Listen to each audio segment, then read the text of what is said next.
안녕하세요. 리메인 커리어 김준우입니다. 이번 영상에서는 테이블이라고 하는 UI를 한번 만들어 보려고 합니다. 그래서 이번 영상에서는 피그마를 통해서 테이블이라고 하는 걸 만들어 보고 그 다음에 HTML과 CSS라고 하는 걸 통해서 어떻게 가이드를 잡는지 좀 상세하게 설명드리도록 하겠습니다. 시작해보죠. 여기에 제가 미리 테이블을 좀 만들어 봤는데요. 자, 오른쪽에 보이시는 이 테이블을 만드는 게 이번 영상의 결과물입니다. 왼쪽에는 가이드를 좀 작성해 놨는데요. 자, 하나씩 좀 뜯어보면서 이야기해 보도록 하죠. 우선은 이렇게 생긴 걸 테이블이라고 하고요. 그 다음에 테이블을 우리가 만들 때는 가이드가 꼭 필요로 합니다. 그럼 어디를 어떤 식으로 가이드를 하는지 좀 상세하게 설명을 드리면, 우선 전체 너비를 먼저 지정을 해 주셔야 됩니다. 너비를 몇으로 지정을 할 거냐, 뭐 이런 거는 사실 디자인의 어떤 컨셉에 따라서 조금 달라질 수 있지만, 조금 이따가 제가 이거 잡는 거 좀 상세하게 설명드리고, 우선은 너비를 지정한다, 이렇게 생각하시면 되고요. 자, 그 다음에 이 안에 들어가는 테이블의 폰트 크기들 당연히 지정해야겠죠. 테이블 같은 경우에는 보편적으로 한 14픽셀 정도 쓰시면요, 너무 크지도 작지도 않은 크기라고 생각하시면 되거든요. 그래서 만약에 디자인이 처음인 초심자분들이라면 한 14픽셀 정도 사용해 보시고, 이걸 가지고 플러스 마이너스로 조금 더 내가 키울 건지 작을 건지에 대해서 기준점 잡으시면 좋을 것 같아요. 그래서 결론은 14픽셀 쓰시면 좋을 것 같습니다. 자, 그 다음에 세 번째는 이 안에 들어가는 요 한 줄을 제가 테이블의 row라고 표현을 할 거거든요. 자, 이 테이블의 row에 대부분 이렇게 왼쪽에는 테이블의 제목들이 이런 식으로 들어가게 되죠. 그리고 우측에는 그 제목에 해당하는 내용들이 들어가고요. 자, 그러면 이 테이블에서 가장 중요한 가이드가 뭐냐라고 한다면, 테이블의 제목, 즉 테이블 헤드에 너비를 지정해 주는 것이 굉장히 중요합니다.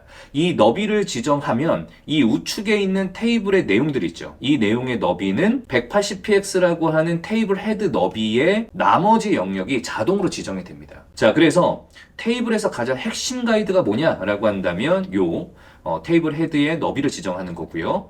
자, 그 다음에 다섯 번째는 이 테이블 안에 들어가 있는 데이터들의 여백을 이렇게 지정하는 게 굉장히 중요합니다. 그리고 여섯 번째는 이 안에 들어가는 데이터가 두 줄이 되는 경우가 있겠죠. 자, 그럼 두 줄이 됐을 때 이 전체의 버티컬 높이에서 얘를 가운데, 미들에다가 정렬할 거냐, 아니면 이렇게 위에인 탑에다가 정렬할 거냐, 이런 거에 대한 기준점도 다 제시를 해주셔야 되거든요. 그래서 마지막 가이드는 이 버티컬에 대한 기준점을 잡는 겁니다. 자, 이렇게 테이블 가이드에 대한 이야기 짤막하게 설명드렸는데요. 자, CS 파트로 넘어가서 제가 하나하나 만들면서 다시 가이드에 대한 부분들 좀 강조하면서 설명 자세하게 드려보도록 하겠습니다. 제가 빈 아트보드 하나 열었는데요. 여기다가 테이블 한번 만들어 보도록 하죠. 자, 우선 제일 먼저 해야 될 게 뭐냐, 우선은 그리드 시스템을 한번 만들어 보는 겁니다. 자, 저는 지금 피그마를 열었고요.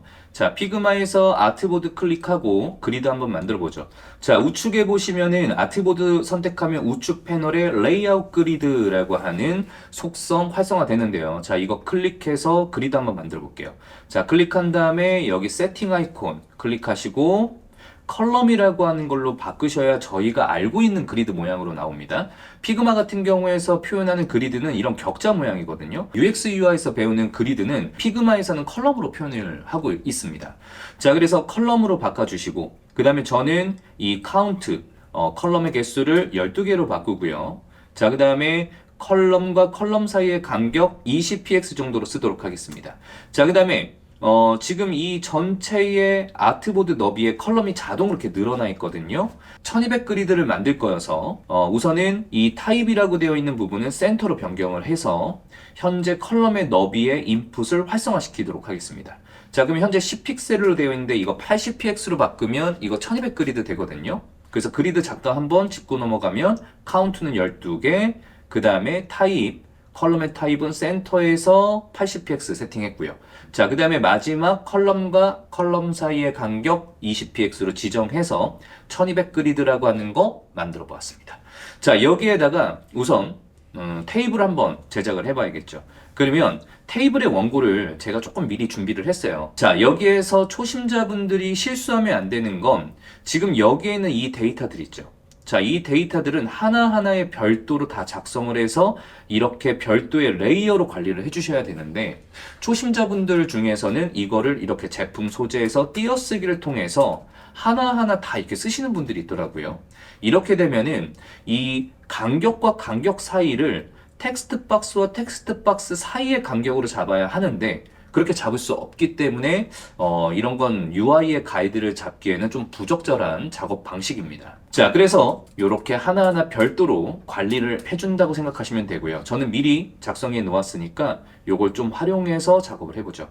자, 그러면 테이블 디자인에서 가장 먼저 저는 작업을 할 때 이렇게 선을 긋거든요. 자, 그러면은 왼쪽 상단에서 지금 라인이라고 하는 도구 선택해서 한번 줄을 그어 보도록 하죠. 자, 이 전체 너비를 몇으로 할 거냐? 이 1200에다 다 쓰셔도 돼요. 이런 식으로.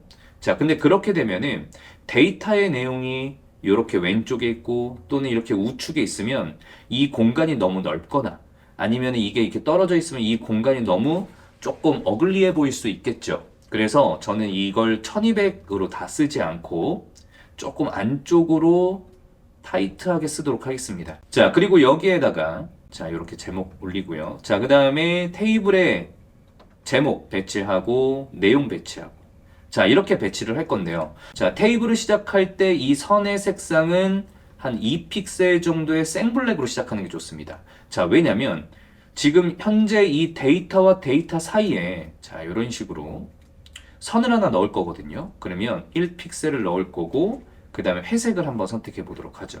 자, 요렇게. 자, 그러면 지금 보시면 나중에는 이게 이런 식으로 다 정리가 되겠죠. 이렇게. 간격은 나중에 정리하고 자, 이런 식으로 정리가 될 거란 말이에요. 그러면 이 픽셀의 블랙 선은 이 전체의 테이블이 시작한다라는 느낌을 주기 위한 사실 어떤 요소라고 생각하시면 돼요. 그래서 이게 같은 선의 색깔로 가면은 선에 대한 디자인이 약해지기 때문에 테이블이 시작한다라는 느낌이 조금 약하게 됩니다. 그래서 저 같은 경우에는 요거를 이 위에를 좀 진하게 잡고 시작하면 현재 테이블이 시작합니다 라고 하는 의미를 좀 전달하는 용도로 이렇게 디자인을 선택해서 한다 라고 생각하시면 좋을 것 같습니다. 자, 이 안에다가 이제 데이터들을 좀 직접 한번 넣어보면서 가이드를 한번 잡아보도록 하죠. 이 안에다가 요 하나를 로우라고 부를게요. 테이블 로우 안에 데이터를 넣었어요. 그리고 이건 데이터의 제목이고 이건 데이터의 내용입니다. 자, 여기서 폰트의 크기를 가장 먼저 세팅을 해야 되거든요. 자, 그래서 이 전체를 잡아서 폰트의 크기를 14픽셀 정도로 잡도록 하겠습니다. 아까 말씀드렸다시피 폰트의 크기 14픽셀이 크지도 작지도 않은 크기이기 때문에 초심자분들이라면 한 14픽셀 정도 쓰시는 걸 추천하고요. 그 다음에 14라고 하는 크기가 내 머릿속에 기준으로 딱 박혔다. 그러면 나중에 내가 조금 더 크게 써볼까? 라고 한다면 14를 기준으로 조금 더 크게, 내가 좀 더 작게 써볼까? 그러면 14를 기준으로 작게 쓴다고 생각하시면 됩니다. 그래서 초심자분들이라면 한 14 정도 쓰시는 걸 권장할게요. 자, 14픽셀 쓴 다음에요. 자, 그 다음에 해야 되는 거는 지금 이 간격에 대한 부분들을 잡는 거예요. 자, 간격 어떻게 잡냐면, 자, 한번 제가 빠르게 설명해 드릴게요. 자, 여기 빨간색으로, 자, 이렇게 박스 하나 만들어 놓고요. 자, 여기에 있는 지금 크기는 위아래 여백은 이렇게 박스를 이용해서 한 16픽셀 정도 잡아볼게요. 이 16이라고 하는 숫자는 어디서 튀어나온 숫자냐? 이거는 정해진 값은 없습니다. 여러분들이 피그마를 100%에서 보셨을 때 이렇게 우측 끝에 현재의 이 줌이 100%인 상태에서 내가 지금 이 간격 텍스트와 선에 대한 간격이 이렇게 넓은 게 좋은지 좁은 게 좋은지 자, 이렇게 판단을 했을 때 넓지도 좁지도 않은 크기가 한 16에서 한 20픽셀 정도 되거든요. 이것도 기준이라고 생각하시면 됩니다. 물론 지금 제가 말씀드리는 이 간격들은 어떤 상황에 따라서 다 바뀔 수 있어요. 근데 초심자들이라면 이 크기를 머릿속에 기준으로 박아놓고 그 다음에 나중에 내가 여기서 크게 할 거야 작게 할 거야 라고 한다면 그 16이라고 하는 또는 20이라고 하는 크기를 기준으로 플러스 마이너스를 왔다 갔다 거리면 된다. 이 정도 개념을 생각하시면 좋을 것 같아요. 자, 그래서 한 16 정도 잡아보도록 하죠. 자, 그럼 어떻게 잡냐면 텍스트 박스가 끝난 후로부터 잡으셔야 돼요. 자, 여기 확대해보면 현재 글꼴의 텍스트 박스가 끝나고 나서 간격의 박스가 시작을 하고요. 자, 그 다음에 요거 끝까지 이렇게 쭉 늘려보도록 하겠습니다. 자, 그 다음에 간격이 끝난 후에 선이 이렇게 등장을 하도록 하죠. 자, 그 다음에 이 위에도 마찬가지로 잡아야겠죠. 그러면은 텍스트 박스의 이 윗부분에서 자, 시작하는 곳에서 이렇게 여백이 시작을 하고요. 그 다음에 마찬가지로 자, 이 선도 여기 텍스트 박스에 맞춰서 끝내주시면 됩니다.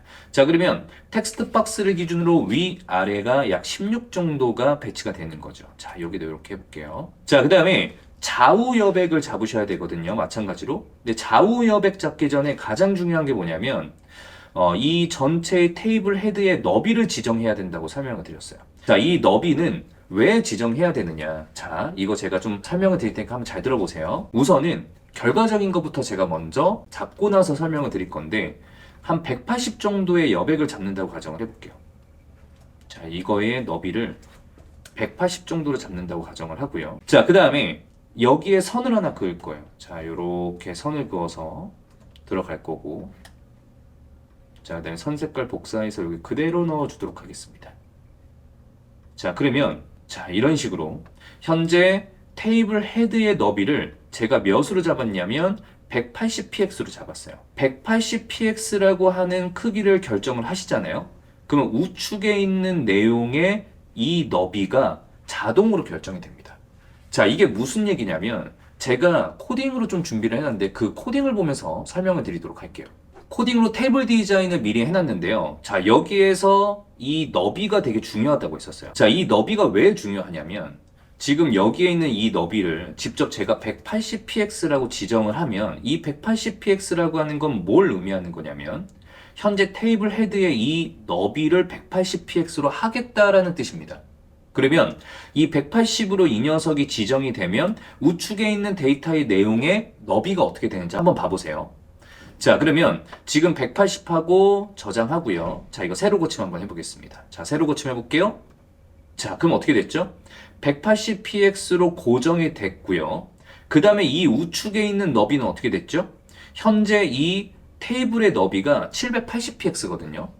그러면 780px에서 180을 뺀 나머지 값이 자동으로 지정된다는 뜻이에요.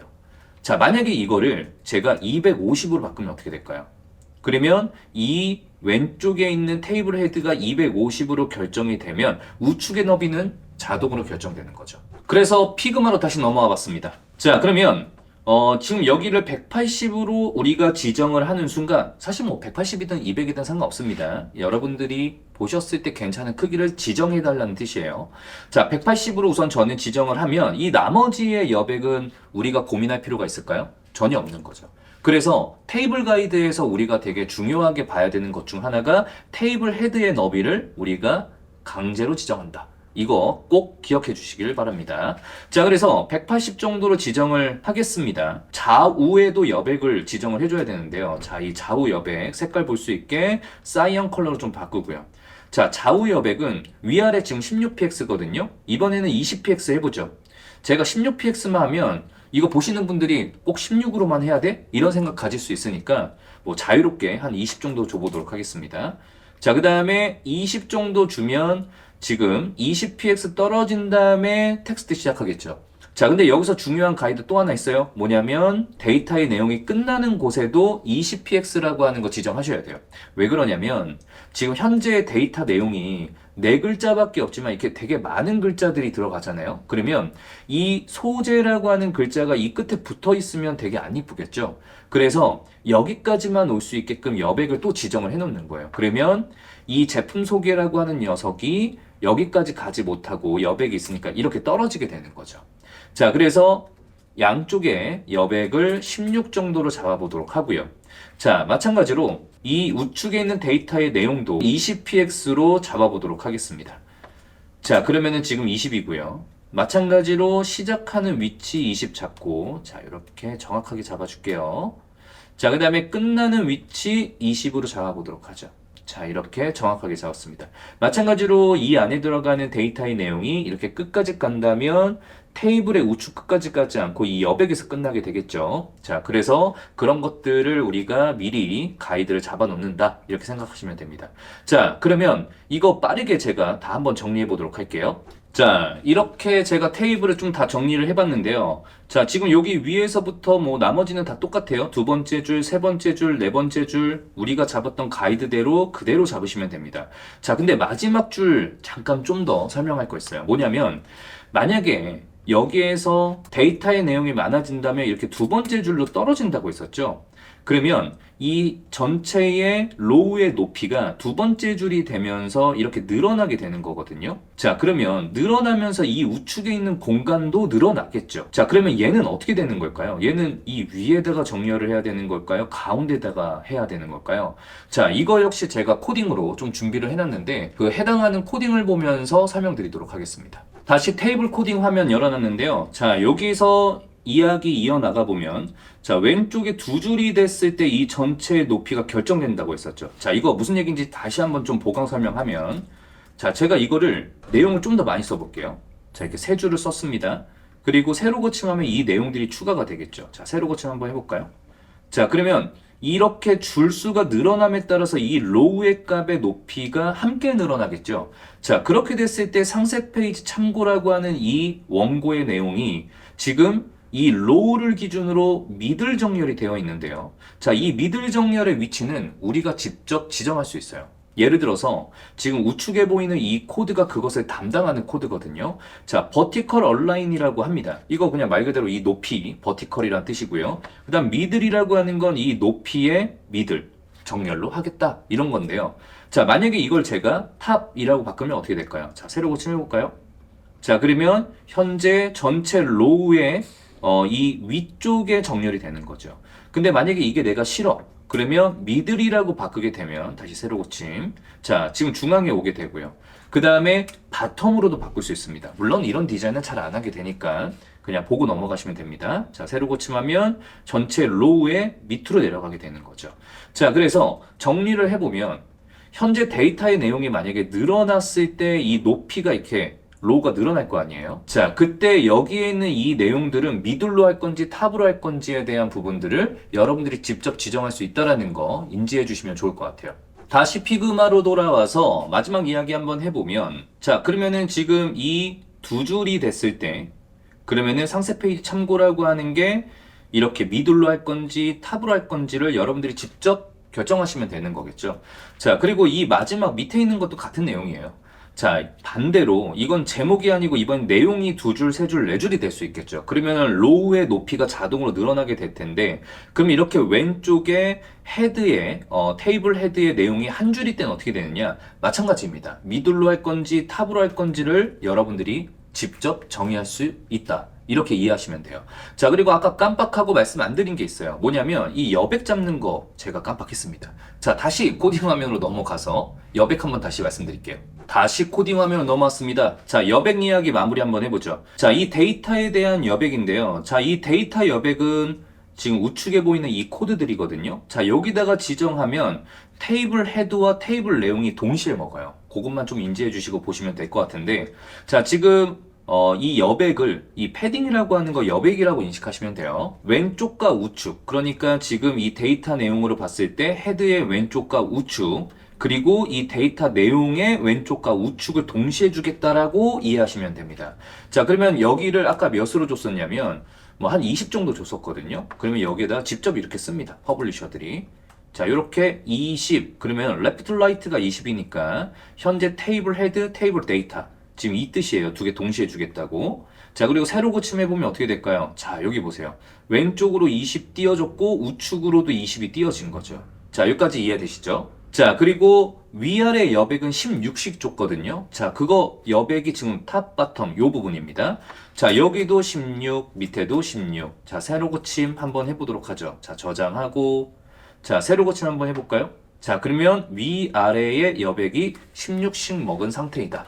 자, 이렇게 생각하시면 좋을 것 같아요. 테이블 디자인의 마지막 가이드 최종 정리해보죠. 자, 우선은 1번 어떤 거였죠? 테이블의 너비를 지정합니다. 뭐 이거 그리드 열어놓고 그리드에 맞게끔 여러분들이 너비를 지정하시면 돼요. 특별하게 어떤 크기가 좋다 이런 거 없습니다. 디자인에 따라서 다 달라요. 그래서 테이블의 너비 지정해 주시면 되고요. 자, 그 다음에 두 번째 뭐죠? 폰트 크기. 자, 폰트 크기 몇으로 시작하는 게 가장 스탠다드하냐? 14픽셀입니다. 14픽셀 해놓고 내 머릿속에 기준 박아놓은 상태에서 이거보다 크게 할 건지 작게 할 건지는 디자인에 따라서 결정하시면 되고요. 자, 그 다음에 세 번째 되게 중요하다고 했어요. 테이블 헤드 너비 강제로 지정해야 합니다. 그래서 뭐 180으로 할 건지 몇으로 할 건지는 역시나 디자인에 따라서 다르지만 여기서 우리가 기억해야 되는 건 너비를 지정해야 되는구나. 이것만 좀 기억해 주시면 됩니다. 그래서 너비 지정하면 지금 이 4번, 이 테이블 데이터의 내용은 뭐에 의해 자동으로 결정되죠? 현재 테이블 헤드의 너비에 의해서 나머지 값은 자동으로 결정된다. 자, 이렇게 생각하시면 되고요. 자, 그 다음에 간격 잡아야 되죠. 간격도 뭐 20으로 해야 되나요? 16으로 해야 되나요? 뭐가 좋나요? 그런 어떤 규칙은 없어요. 여러분들이 이 안에 들어가는 내용과 어떤 디자인의 분위기를 보고 결정을 해주시면 되는 부분인데 16에서 20 정도가 넓지도 좁지도 않은 크기거든요. 이 정도로 한번 시작해보는 거 추천합니다. 그래서 좌우 여백, 그 다음에 상하 여백 꼭 주셔야 되고요. 자, 그렇게 되면 여백 가이드 끝나게 되고 마지막 뭐죠? 두 줄, 세 줄, 네 줄이 됐을 때의 조건은 어떻게 되느냐? 자, 그러면 그거는 버티컬이라고 하는 가이드를 우리가 지정할 수 있는데 탑으로도 지정할 수 있고 또는 미들로도 지정할 수 있다. 이렇게 생각하시면 좋을 것 같습니다. 지금까지 테이블 디자인을 만들어 봤는데요. 앞으로 여러분들이 UI를 만들어야 한다면 이 정도의 가이드를 갖고 만들어 보신다면 큰 문제 없을 것 같습니다. 자, 다음 시간에는 조금 더 유익한 디자인 수업으로 찾아뵙도록 하겠습니다. 고생하셨습니다.